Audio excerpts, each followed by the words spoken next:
Hi, Deborah again.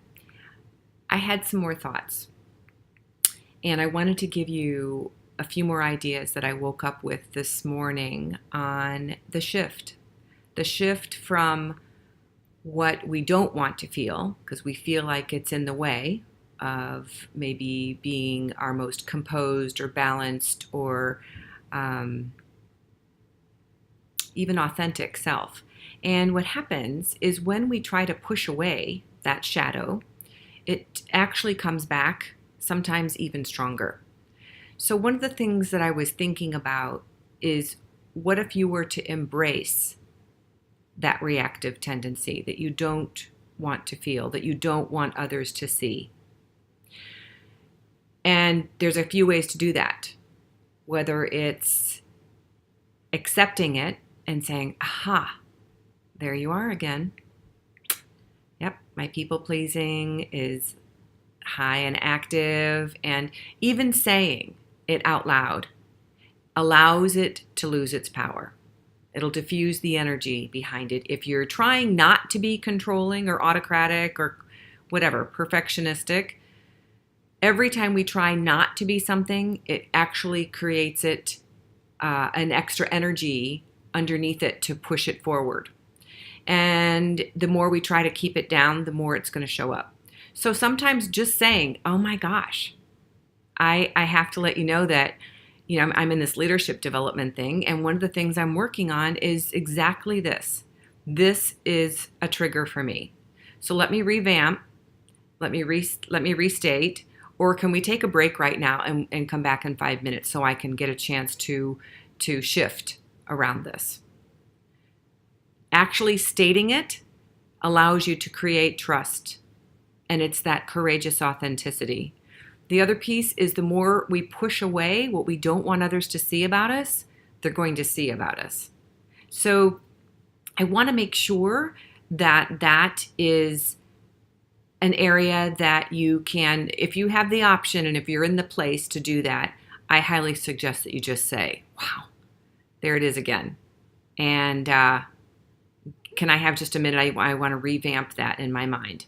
Don't have to go into the details, but that you are acknowledging that this is something you're working with and that you want to be the most authentic, the most in integrity, means that you need to do something to do a little shift here. So, can you do that? A.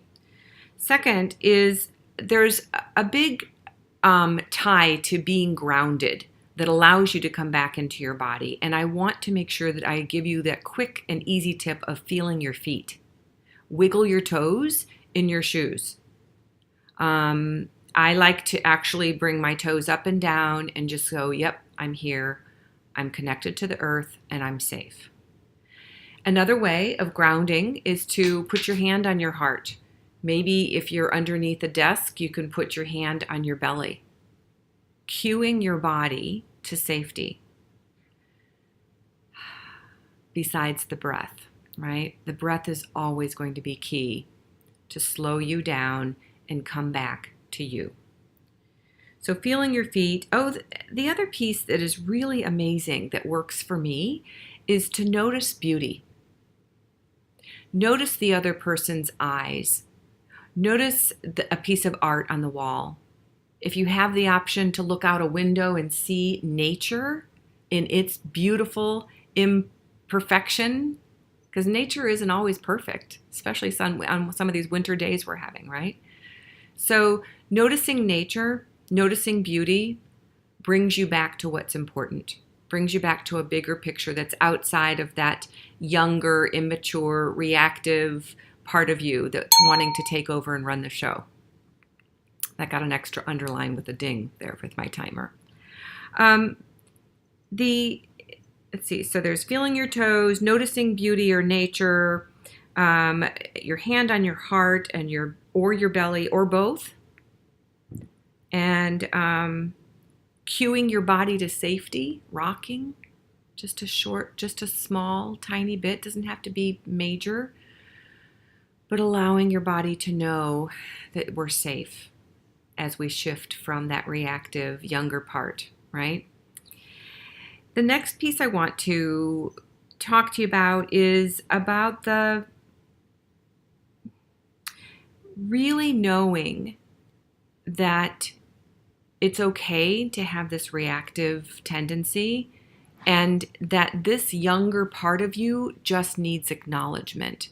So you may not choose to call it out right there and then in front of whoever it is that you're wanting to not call that out in front of. However, make a promise. Take a breath and say to that younger part, I promise that we'll talk about this more later. And hold her. It's just like your pet or a baby or a young one that's wanting your attention. And the more you say no, the more that child or that young part of you is wanting your attention. So if you say, okay, I promise, give me it until after this meeting and we'll have some time to just calm this down. So you're talking to that younger self in a way that's kind, compassionate, and loving. That's all she wants. And it's not in a, oh, stop that, oh, be quiet, or enough of that. It's more, you know what? After this, we'll go get a cup of tea and a cookie, or we'll calm, just, you have to know that that younger part of yourself is doing her job, pretending like she's keeping you safe, because that's what she really believes. So how can you honor her and thank her and calm her down? Because then she will trust you and not show up at inappropriate times as much in the future.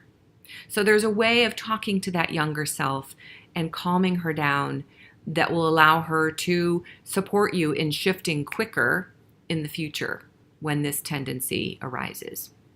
So I hope that gives you some more ideas around how to do this shifting from this something that you don't want to feel to something you do want to feel.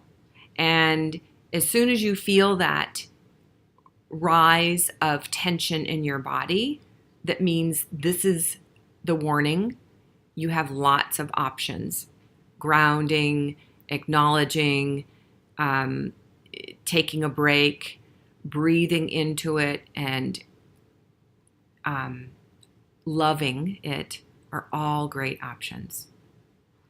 Thanks so much for your interest in wanting to be a better, more impactful, and effective leader. I really honor you for that. And let me know if you have any questions. Take good care.